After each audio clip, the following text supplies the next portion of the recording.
Hey everyone, today we're going to talk about how to fix your Samsung Galaxy screen flickering issue.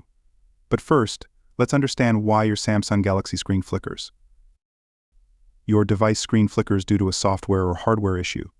Some common causes include a damaged display, poor display settings, or interference from third-party apps. Now let's look at the best solutions to fix the issue. Inspect your display for damages. Look for cracks, especially in the corners and middle of your display.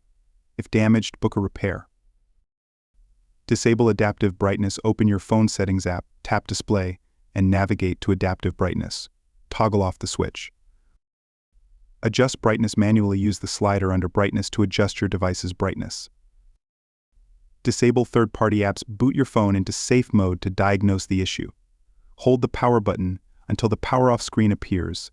Then hold the power icon until the safe mode option appears.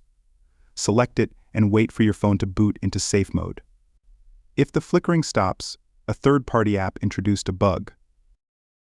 Delete problematic apps. Go back to normal mode and delete the apps.